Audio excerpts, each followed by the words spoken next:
어느 시골의 한 가정에 딸이 가출을 하여 자기 마음대로 살았던 가정이 그 집이 하나 있었습니다. 근데 나간 딸은 나중에는 돌이킬 수 없는 처지에까지 이르게 되는데요.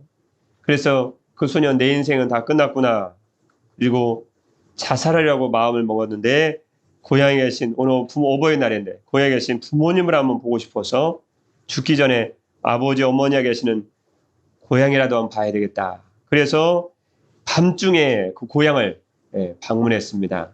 그런데 밤이죠 뭐 아버지 어머니가 들키면 안 되니까 자신이 가꾸던 장미꽃도 보이고 뛰어놀던 잔디밭도 보였는데 달밤에 어두컴컴한 때에 자기 집을 들여다보니까 자기 집을 보니까 담장 옆에 있는 대문에 담장 옆 대문이 활짝 열려 있는 거예요. 혹시나 해서 이제 마지막 죽음을 앞두고 그 소녀가 문 가까이 가서 아버지를 보고 싶었던 아버지를 불렀습니다. 아버지. 그런데 갑자기 방문이 활짝 열리면서 아버지가 뛰쳐나오는 거예요. 그래 내 사랑한 딸아 어디 갔다 이제 왔냐. 네가 집을 나간 뒤에 대문을 한 번도 내가 닫아보지 못했단다. 언젠가는 돌아오기를 내가 기다리고 손꼽아 기다리고 있었지. 아버지가 작게 딸이 밤중에 그것도 작은 목소리로 혹시 아버지가 들을까 해서 아버지를 부르는 딸의 작은 목소리를 그 딸의 목소리만 듣기를 기다리고 밤이나 낮이나 기다렸던 아버지가 딸의 목소리를 알아듣고 반갑게 딸을 맞으러 나왔다는 이야기죠. 집을 나간 딸이 돌아왔을 때 아무것도 묻지 않고 따뜻한 사랑으로 맞이했던 아버지의 이 서론의 이야기처럼요. 오늘 말씀은 사울의 왕가가 패망하였음에도 불구하고 그래서 방황하는 요나단의 아들 무비보셋에게 적국의 아들이거든. 실은 적국이라면 자기 뭐가 대적이죠. 대적. 다윗으로 보면요. 정적이죠. 그 정적의 아들인 요나단의 아들인 무비보셋에게 따뜻한 사랑과 은혜를 베푼 다윗에 대한 아름다운 이야기입니다. 오늘 무비보셋에게 은혜를 베푼 다윗에 대한 말씀에서요. 저와 여러분의 주신 첫 번째 말씀이 무엇일까요? 1절 말씀에 보면요. 다윗이 이르되 사울의 집에 아직도 남은 사람이 있느냐 찾는 거죠. 내가 요나단으로 말미암아 그 사람에게 은총을 베풀리라. 그럼 요나단은 누구죠? 자기를 그토록 죽이려 했던 사울의 아들이죠. 그 아들의 또 아들이 살아있다는 거죠. 요나단으로 말미암아 그 사람에게 내 은총을 베풀리라. 은총은 우리가 너무나 잘 아는 은혜인데 은혜. 은혜를 은총이라고 하죠. 그러면 그 은혜가 뭐냐는 거죠. 무비보셋에게 은혜를 베푼 다윗에 대한 오늘 말씀에서요. 저와 여러분의 주신 첫 번째 말씀은 은혜가 뭐냐는 은총이. 은총이 뭘까요? 은혜는 받을 자격이 없는 자에게 주어지는 것이 은혜의 핵심입니다. 받을 자격이 주어지지 않은 은혜. 그래서 1절 말씀에서 중간에 보면 은총이란 말이 나오고요. 은총이란 말씀이요.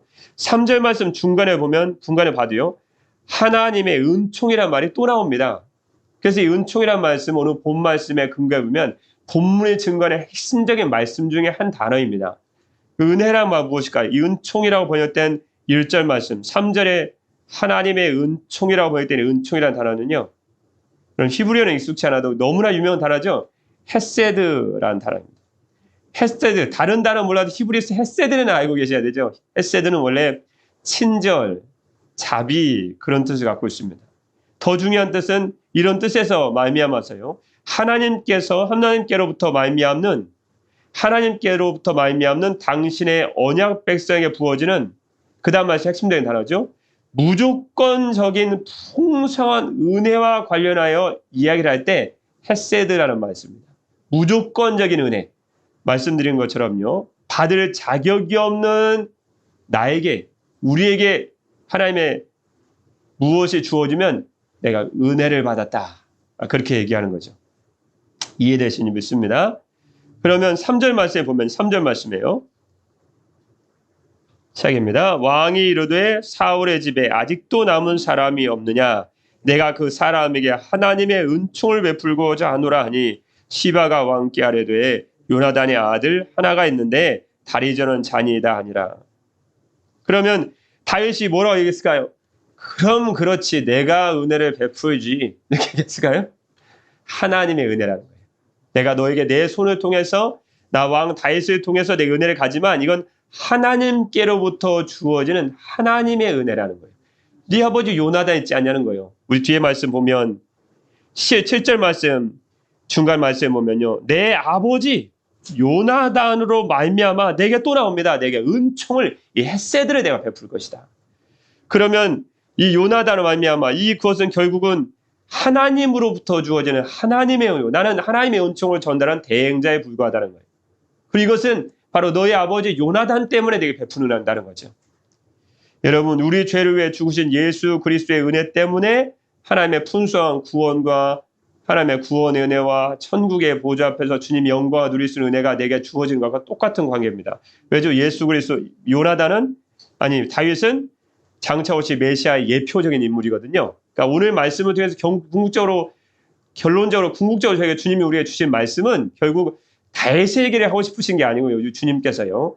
다윗이 예표하는 예수 그리스도께서 오늘날 주님을 믿고 섬긴 우리들이 예수님께 십자가 못 박아 죽으시고 부활하심으로 어떤 은혜를 내게 주시고자 원하시는가, 어떤 은혜를 이미 주셨는가 라는 그런 말씀에 오늘 말씀에 초점이 있는 줄 믿습니다. 그러면 요나단이 어떤 사람일까요? 3절 말씀에 보면요. 중간 말씀이에요. 요나단의 아들 하나가 있는데 그런 말씀이 나오죠. 요나단의 아들 하나가 있는데 그건 요나단의 아들 하나가 있는데 라는 말씀이 등장하죠. 그 요나단의 아들 하나가 있는데 라는 3절 말씀 중간에 보니까 요나단의 아들 하나가 있는데 찾으셨죠? 있죠? 그 요나단의 아들 이게 무슨 뜻일까요? 이건 심각한 얘기죠. 다윗과 다윗의 왕조에게는요. 왜냐하면 요나단의 아들 무비보셋이라 그 말은 무비보셋이 듣자마다 이건 다리가 오금이 절리고 떨릴 일입니다. 왜냐하면 요나단의 아들 무비보셋은 결국 패망한 왕조의 후예다. 그걸 의미하거든요. 이건 심각하죠. 왜냐하면 이건 다윗의 입장에서 보면 원수의 손자요. 사울이 얼마나 다윗을 죽이려고 합니까? 결국 다윗의 입장에서 보면 넌 원수의 손자다. 그런 걸 의미하고요. 다윗 왕조, 새롭게 세워진 다윗 왕조의 입장에서 보면 넌 죄인인 거예요. 그러면 당시 근동지방, 이때 당시에 다윗이 무비보셋에게 은혜를 베풀 당시에 그 근동지방의 관습이 어떻게 되는가, 관리가. 그건 왕조가 바뀌어 새로운 왕조의 왕이 등극하면요. 새로운 왕이 등장하면 정적이 될 만한 소지가 있는 모든 사람을 다 죽였습니다. 그러니까 무비보셋이 지금 숨어있는 이유를 아시겠죠? 다윗이 요나단의 아들 무비보셋은 다윗의 입장에서 보면 원수의 손자고 새롭게 세워진 다윗 왕조의 입장에서 보면 죄인입니다. 그러면 은혜 받을 자격이 전혀 없죠. 지금 전혀 없습니다. 아무리 눈 씻고 찾아보려 은혜 받을 자격이 안 돼요. 줄 자격이 안 돼요. 그래서 은혜가 주어진 거예요. 은혜가. 그러면 3절 말씀 뒤에 말씀 보면요. 요나단이 또 은혜 받을 자격이 안 된다는 것을 또 강조합니다. 본문 말씀을 통해서 본문이 무엇이라고 증거하느냐 그걸 우리는 봐야 되거든요. 내 마음대로 내가 성경을 마음대로 풀이하는 게 아니고요. 그럼 또 무엇이라고 요나단에 대해서 그가 은혜 받을 자격이 안 된다는 것을 무엇을 통해서 또 증명하고 계실까요? 3절 말씀 끝에 보면요. 요나단의 아들 하나가 있는데 그럼 역적이다 그 뜻이 역적이다. 넌 죽어야 마땅한 자였다 그런 뜻이고요. 그 다음 말씀이에요. 그 사람 또 요나단의 아들 무비보셋은요. 특징이 뭐죠? 신체가요. 다리 저는 잔이다. 오늘 다리 저는 잔이다라는 말씀이 13절 말씀 끝에 보면 또 나옵니다. 그는 두 발에 다 절더라.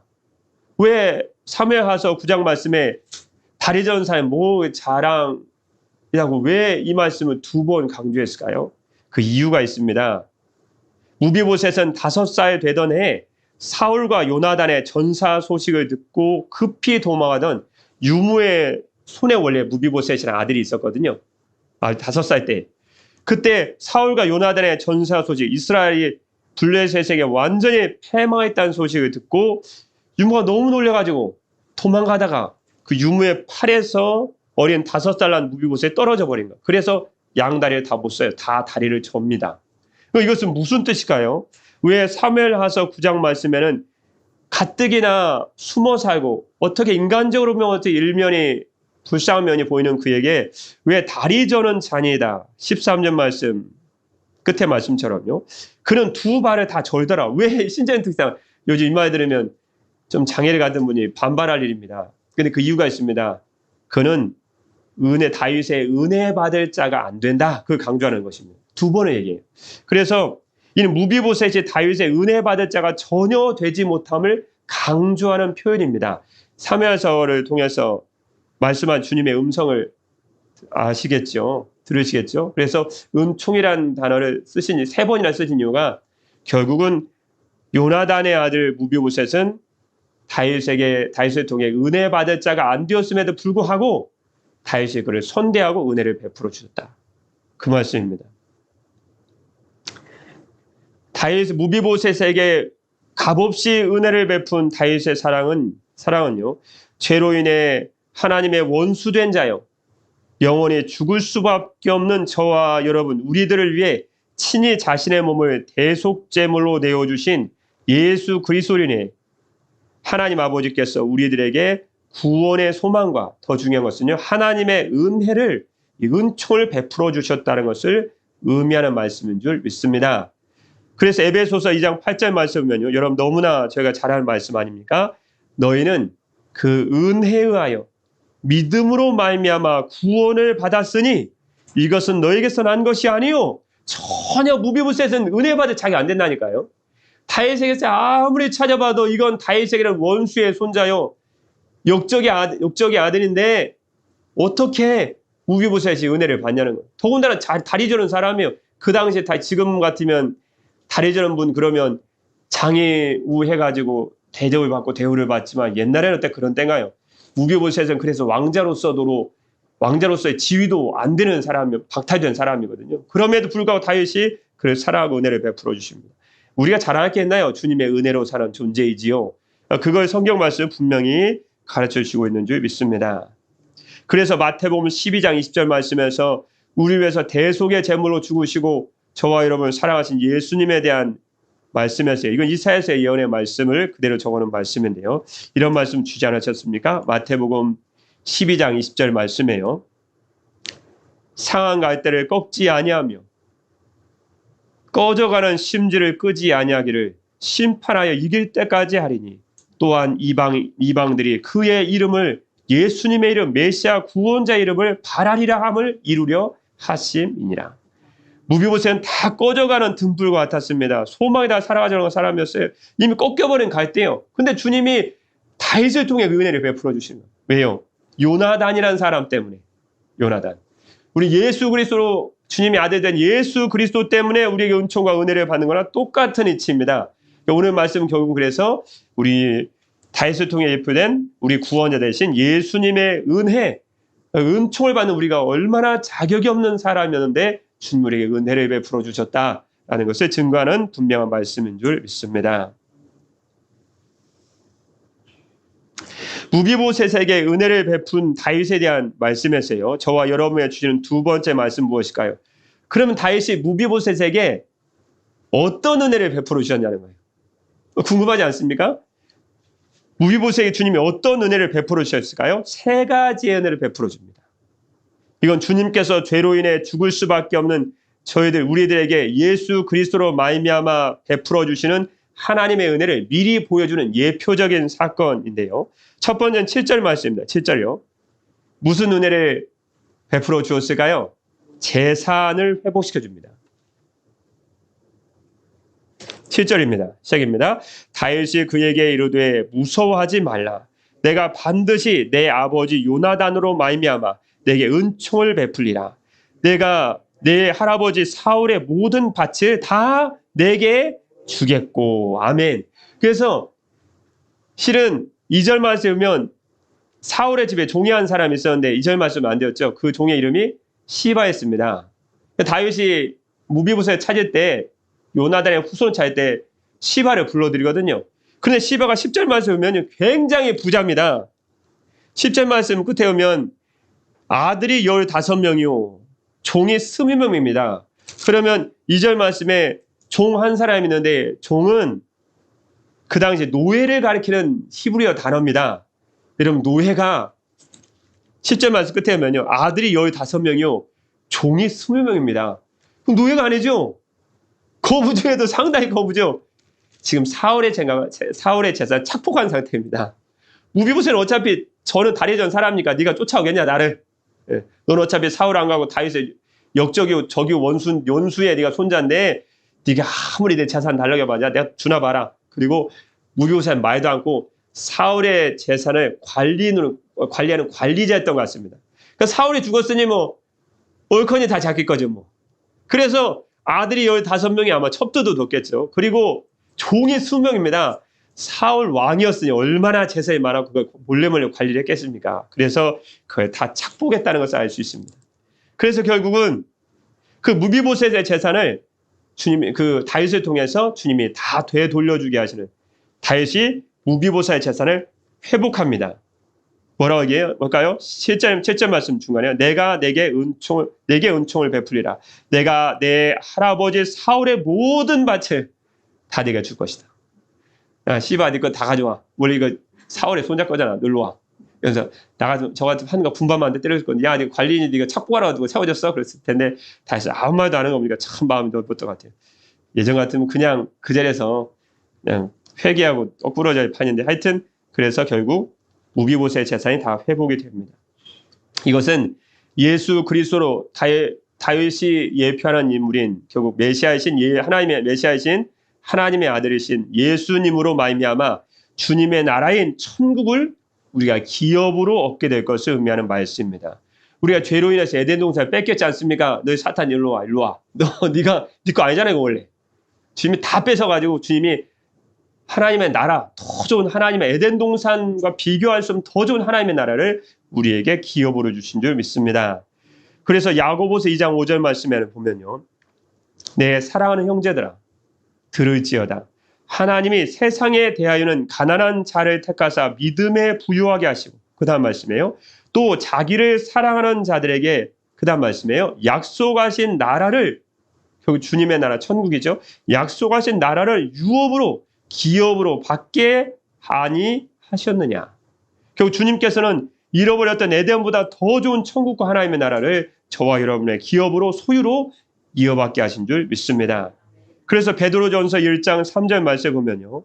이렇게 엄하고 존귀하신 말씀을 저와 여러분에게 주시지 않으셨습니까?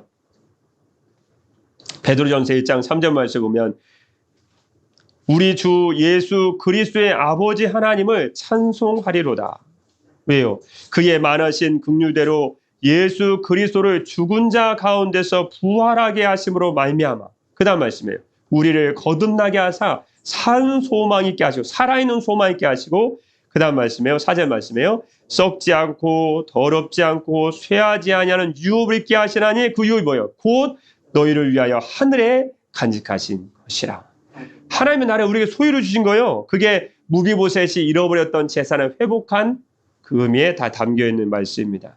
그래서 히브리서 11장 16절 말씀에도요. 믿음의 조상은 다 주님의 나라를 소망하면서 살았습니다.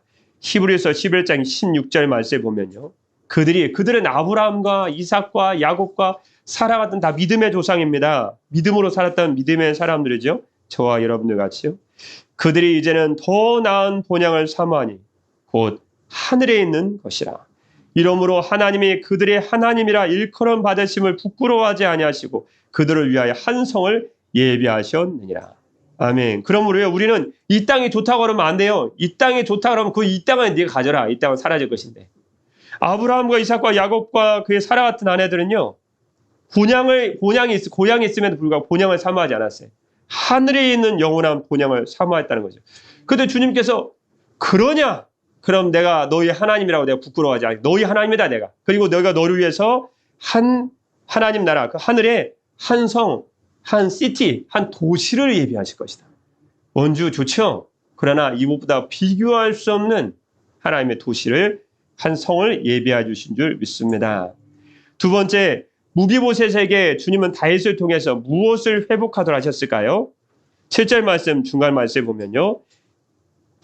내가 내 할아버지 사울의 모든 밭을 다 내게 도로 주겠고 그 다음 말씀이에요. 또 그 다음에요. 너는 항상 내 상에서 떡을 먹을지니라 하니 이 내 상에서 너는 항상 내 상에서 떡을 먹을지니라라는 말씀은요. 본문 그 본장 말씀에 자그마치 4번이나 나옵니다. 7절 말씀에 방금 읽어드렸던 말씀이죠. 또 너는 항상 내 상에서 떡을 먹을지니라. 10절 말씀에 또 나옵니다. 내 상에서 떡을 먹으리라. 11절 말씀 또 나옵니다. 무비보셋은 왕자 중 하나처럼 놀라운 말씀이죠. 왕의 상에서 먹으니라. 13절 말씀 또 나옵니다. 무비보셋이 항상 왕의 상에서 먹음으로 예루살렘에 사니라. 항상 다윗에게 같이 밥 먹는데 같이 먹는 거예요. 무엇을 의미할까요? 왕자의 신분을 회복시켜 주신 것입니다. 왕자의 신분을 회복시켜 주겠다는 거예요. 여러분, 다 무비보셋은 얼마나 두려움 가운데 있는 인물입니까? 대적자 사울의 손자요. 패망해버린 사울 왕가의 자녀, 후손입니다. 그런 두려움 가운데 몰래 숨어 산 자에게 아들처럼 대우해 주겠다는 거예요. 너 이제부터 내 아들은 실제 아들은 아니지만 너 왕자라는 거예요. 왕자. 내 상에서 모어라. 예. 우리도 주님의 날 이럴 때 이기고 승리한 자에게 주님께서 같이 먹을 수 있는 하나님의 자녀의 신분을 회복시켜 주신다고 말씀하시지 않으셨습니까? 다윗의 이 너를 내 상에서 먹으리라. 내 왕자의 신분을 회복하여 주리라. 이 말씀은요. 무비보셋의 모든 불안을 해소해 주고 소망해 주기에 너무나 충분한 말이었습니다. 왜냐하면 다윗의 이 말은 무비보셋을 자기의 친아들과 같이 이제 대우하시겠다는 놀라운 특혜입니다. 이건 있을 수가 없는 일을 막 베풀어 주는 거예요. 이것은 하나님께서 하나님의 참아들 되신 예수 그리스도의 십자가의 희생으로 말미암아 저와 여러분을 하나님의 영적인 자녀로 삼아 주시겠다는 예표의 사건인 줄 믿습니다. 그래서 로마서 8장 17절 말씀이면 저와 여러분에게 영광스럽고 놀라운 말씀을 주지 않으셨습니까? 로마서 8장 17절 말씀 보면요. 자녀이면, 우리가 하나님의 자녀죠. 자녀이면 또한 상속자, 곧 하나님의 상속자요. 그리스도와 함께한 상속자니. 이렇게 주님 말씀해 주셨습니다. 이 말씀 조금 어려우신가요? 조금 어려우신가요? 그러면 쉽게 번역된 현대인의 번역으로 제가 읽어드리겠습니다. 로마서 8장 17절 말씀을요. 우리가 하나님의 자녀라면, 우리가 하나님의 자녀죠. 우리가 하나님의 자녀라면, 우리 예수님의 피값으로 예수님 말미암아 우리는 하나님의 자녀가 되었습니다. 우리가 하나님의 자녀라면 하나님의 상속자로서 그리스도와 공동 상속인이 되는 것입니다. 이게 진짜 놀라운 말씀입니다. 성경은요, 보면 놀라운 말씀이에요. 그리스도와 함께 하나님의 나라를 상속하다니요. 이건 죄인으로 죽을 수밖에 없는 우리 사단에게 죄 때문에 종노릇한 우리가 예수 그리스도의 십자가 은혜로 죄사함 받고 하나님의 그리스도와 함께 하나님의 공동 상속이 된 거예요. 이건 정말 놀라운 일입니다. 그래서 갈라디아서 4장 6절 말씀에 주님이 또 이렇게 유명하고 놀라운 말씀을 주지 않으셨습니까? 이렇게 영적인 말씀을요. 갈라디아서 4장 6절 말씀에 보면요. 너희가 아들임으로, 너희는 누구예요? 예수 믿는 저와 여러분이 주님의 아들이 아닙니까? 영적인 아들이요. 너희가 아들임으로 하나님이 그 아들이요 성령을 우리 마음 가운데 보내사 하나님 어떻게 불러요? 아빠, 아버지라 부르게 하셨느니라. 무비보셋에게 회복시켜준 세 번째 것은 무엇일까요? 죽은 자와 같은 그에게, 실은 정확히 말씀드리면요, 죽은 개라고 나옵니다. 이스라엘 백성 그렇게 묘시하는 죽은 자와 같은 그에게 잃어버린 영광을 다시 얻게 합니다. 그 말씀이 어디 있을까요? 8절 말씀입니다. 8절입니다. 그가 절하여 이르되 이 종이 무엇이기에 왕께서 죽은 개 같은 나를 돌아보시나이까. 실은 죽은 개보다 못하지. 왜냐하면 이미 죽었어야 되니까. 개는 살아있기라 되죠. 근데 이스라엘 백성이 가장 멸시하고 극히 비하하는 동물이 개거든요. 그래서 죽은 개 같은 나다라는 것은요, 유대인의 관용적 표현인데요. 자기를 극도로 비하할 때 쓰는 표현입니다. 난 정말 땅의 티끌보다 못한 존재입니다. 그렇게 자기를 극히 낮출 때 나는 개 같은 존재입니다. 그렇게 얘기하거든요. 이건 완전 영광이라면 찾아볼 수 없는 거예요. 그런데 다윗을 통해 주님은 그의 잃어버렸던 모든 영광을 다 되찾게 하십니다. 이것은 마치 죄로 말미암아 영원히 죽을 수밖에 없는 우리들이 영광이라고 하는 하나님의 영광을 하나도 찾아볼 수 없는 우리들이 오직 예수 그리스도의 피값으로 말미암아 주님의 잃어버렸던 영광을 회복시켜 주시는 것과 같다고 할 수 있습니다. 그래서 요한복음 13장 32절 말씀 보면요, 이렇게 영광스러운 말씀을 주지 않으셨습니까?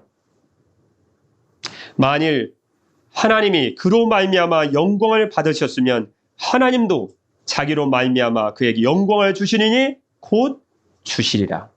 로마서 8장 18절 말씀 더 너무나 유명한 말씀이죠. 로마서 8장 18절 말씀이에요.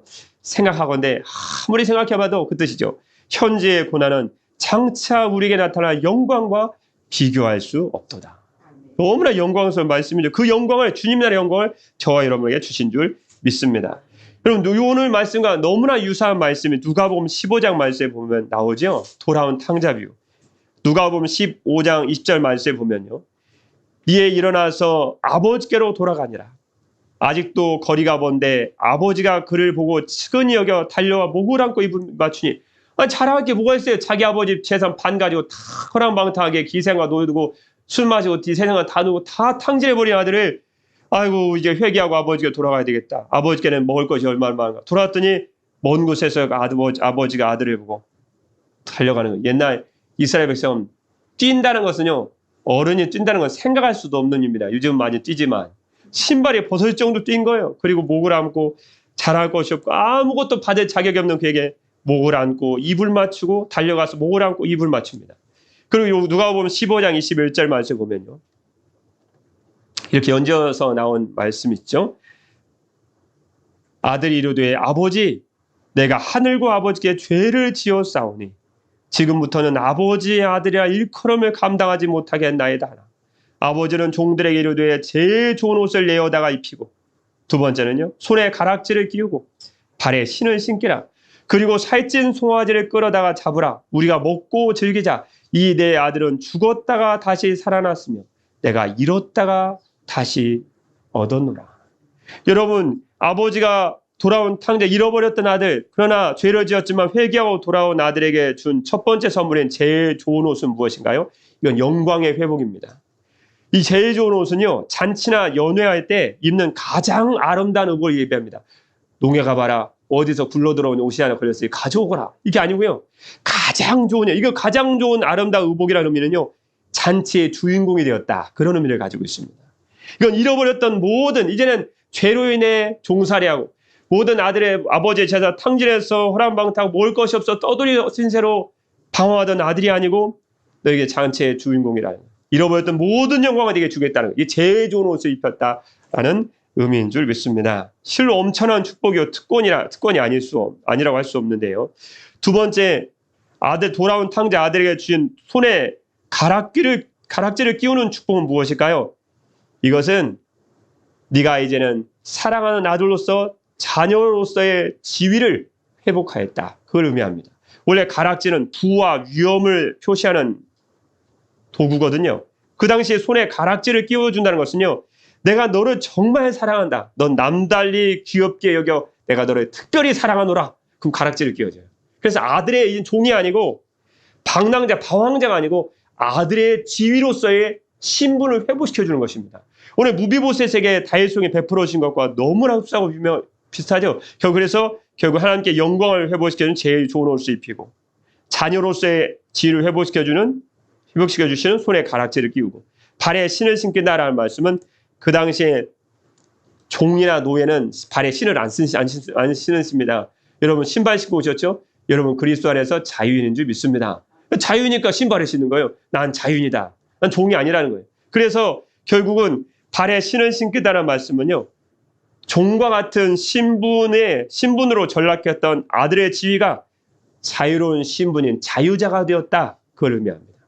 오늘 말씀과 거의 흡사하고 거의 같은 말씀이죠. 왜냐하면 예수 그리스도를 예표하는 다윗이 그의 말씀과 삶과 내용이 결국 궁극적 우리의 메시아 구원자로 오신 예수님에 대한 말씀을 하는 거기 때문에 같을 수밖에 없습니다.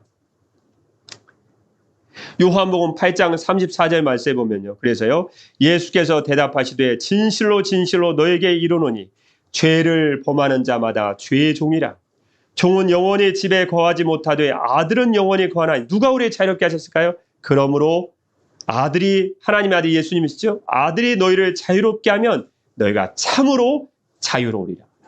결국 다윗을 통해 그의 모든 잃어버렸던 권리들, 모든 것을 다 복권하셨죠.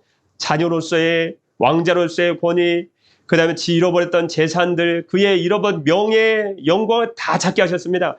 그것 통해서 우리 예수 그리스도가 그런 분이시죠. 죄를 범해서 죄의 종이 되었던 우리들. 그래서 에덴도 잃어버리고 주님신 영광도 잃어버리고 하나님의 자녀로서의 모든 특권과 자유자로서의 그런 자유함도 잃어버렸던 우리들이 오직 아들이신 하나님의 아들 예수 그리스도 통해 우리가 참된 자유를 누리고 하나님의 나라를 소유하고 영적인 주님의 자녀가 되어 하나님의 잃어버렸던 영광을 다 여러분과 저희가 다 되찾게 하신 줄 믿습니다. 텍사스 샌 안토니오에서 오크힐스 교회를 담당하는 지금 저희 교단에서는 유명한 분입니다. 맥스 루케이도. 실은 이 대부분의 교단 거의 다 아시고 계시죠? 맥스 루케이도 교회고 맥스 루케이도 목사님 원래 미국의 크리스천 철치, 저희 나라의 그리스도 교회입니다. 우리 크리스천 철치의 목사님, 유명한 대표적 목사님 중 한 분이죠. 이 그리스도 교회 대표적 목사님이 미국의 켄터키 주에 가면 밥 러셀 목사님 이제 거기 가서 그 한번 배운 적이 있는데요. 목사님 참 목회도 잘하시고 말씀도 잘 전하시고 은혜를 참 많이 받았던 기억이 있습니다. 또 저희 나라에 많이 알려주신 분이 크리스천 철치의 대표적 목사님이 지금 성도인들 한국 성교회 성도인들 많이는 알지 못합니다. 번역하신 분들이 제대로 이렇게 번역을 해주셨어야 되는데 그냥 크리스천 교회로 번역하시는 바람에 원래 크리스천 철치의 세계적 대표적 목사님이 맥스 루케이도 목사님이시죠. 예수님에 비하면 아무것도 아니죠. 그냥 예화가 나왔으니까 설명드립니다. 도대체 맥스 루케이도 목사님 누구신가 해서 그냥 잠깐 여담으로 말씀드렸습니다. 근데 이분이 그분도 사람이기 때문에 그다지 중요한 건 아니고요. 텍사스에서 태어난 어린 시절 바다를 한 번도 본 적이 없었습니다. 텍사스는 미국의 중부에 약간 아래에 있거든요. 제가 찾아봐서 압니다. 실은 열심히 인터넷 찾아봤습니다. 헷갈려가지고 켄터키하고 텍사스가 어디 같은가 찾아보니까 미국 중부의 아래입니다.